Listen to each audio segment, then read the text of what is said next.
10월 31일 금요일 아침을 깨우는 말씀은 마태복음 17장 20절 말씀입니다. 만일 너희에게 믿음이 겨자씨 한 알만큼만 있어도. 오늘의 제목은 오직 믿음으로 걷기입니다.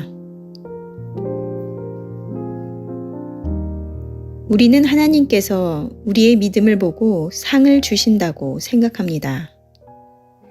아마 믿음의 초기 단계에서는 그럴 수 있습니다. 그러나 우리는 믿음에 의해 아무것도 얻을 수 없습니다. 믿음은 우리를 하나님과 바른 관계를 맺게 하는 것이며 하나님께 우리의 믿음을 통해 일하실 수 있는 기회를 드리는 것입니다. 만일 당신이 성도라면 하나님께서는 당신이 하나님과 접촉하도록 하기 위해 종종 당신의 경험의 밑바닥을 흔들어 놓으실 것입니다. 하나님은 당신이 주님의 축복만을 누리는 감상적인 삶을 살지 않고 믿음의 삶을 살기를 원하시기 때문입니다. 믿음 생활의 초기에는 약한의 태양이 내리쬐는 경험 속에서 그 안에 믿음이 있다는 느낌과 함께 얕고 뜨거운 믿음을 갖게 됩니다. 그때는 빛이 가득하고 달콤했습니다. 그런데 하나님께서는 오직 믿음으로만 걸을 수 있도록 가르치시기 위해 주님의 뚜렷한 축복들을 거두어 가십니다. 그 결과 당신이 오직 믿음으로 걷는 것을 배우면 당신은 이전에 하나님의 축복으로 인해 기쁨을 느꼈던 때와 스릴 넘치는 간증을 하던 때보다 훨씬 더 하나님께 귀중한 사람이 됩니다. 본질상 믿음은 시험을 거쳐야 합니다. 믿음의 실제 시험은 하나님에 대한 신뢰가 어렵다는 것을 발견하는 데 있지 않고 우리 마음 속에서 하나님의 성품을 분명하게 이해하는 데 있습니다. 현실 속에서 역사하는 믿음은 말로 표현할 수 없는 어떤 고립된 기간들을 통과해야 합니다. 이때 믿음의 시험을 일상적인 삶의 훈련과 혼동하지 마십시오. 사실 우리가 믿음의 시험이라고 부르는 것들 중 대부분이 모든 삶에서 필연적으로 나타날 수밖에 없는 현상일 때도 많습니다. 성경에서 말하는 믿음은 하나님의 성품과 모순되는 불의하고 악한 상황 가운데서도 하나님을 믿는 것입니다. 하나님께서 나를 죽이시더라도 여전히 나는 주를 의지하리라. 이것이 성경 전반에 걸쳐서 말하는 가장 고상한 믿음의 고백입니다.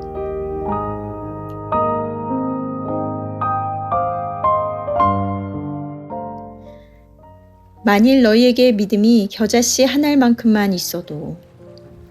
오늘의 마태복음 말씀은 예수님께서 그의 제자들이 귀신 들린 아이를 고치지 못하여 그의 아버지가 예수님께 데려왔을 때 그의 제자들이 왜 자신들은 고치지 못했는지 묻는 말에 예수님께서 대답하신 말씀입니다. 예수님께서는 믿음이 작은 까닭이라고 하시며 믿음이 겨자씨 한 알만큼만 있었어도 너희가 못할 것이 없으리라 하셨는데요. 그렇다면 예수님께서 말씀하신 믿음이 작다는 것은 어떤 상태를 의미할까요? 믿음이라는 것은 우리 눈에 보이지도 측정할 수도 없기에 우리는 신앙생활을 하며 이런 질문을 합니다. 나의 믿음은 진짜일까? 나의 믿음은 하나님 기뻐하실 만한 믿음인가? 계속되는 악개말 이번 주 말씀에서는 구원, 회개, 대속, 사역 등 신앙생활을 하면서 많이 들어왔고 또 잘 알고 있다라고 생각되는 단어들이지만 과연 우리가 알고 정의하고 있는 의미가 진정으로 하나님이 말씀하신 의미인가를 생각해 보게 하는 한 주였던 것 같습니다. 오늘의 말씀도 진정한 의미의 믿음이란 어떤 것인지 말씀하고 계신데요. 우리는 은연중에 하나님을 잘 믿으면 내가 원하고 바라는 것들이 주어질 것이라는 기대를 하며 신앙생활을 합니다. 하지만 하나님은 이러한 잘못된 믿음의 기대를 걷어내기 위해서 시험을 거쳐야 한다고 합니다. 그 시험을 거쳤을 때 우리는 작은 믿음이 아닌 온전한 믿음을 갖게 되는데요. 그 온전한 믿음이란 하나님의 성품과 모순되는 불의하고 악한 상황 가운데서도 하나님을 믿는 것이라 말씀하고 계십니다. 아브라함은 이삭을 바칠 때 자신이 알고 있는 하나님은 이삭을 바치라는 요구를 하지 않으실 분이지만 그는 믿음으로 하나님의 말씀에 순종하였습니다. 그리고 다니엘의 세 친구들은 자신들이 믿는 하나님은 능히 풀무불에서 건져내시며 왕의 손에서 그들을 건져내실 것이나 그렇게 하지 아니하실지라도 라는 고백을 합니다. 이들의 믿음은 내가 생각한 하나님의 성품에 어긋날지라도 기꺼이 하나님을 따르겠다는 고백인데요.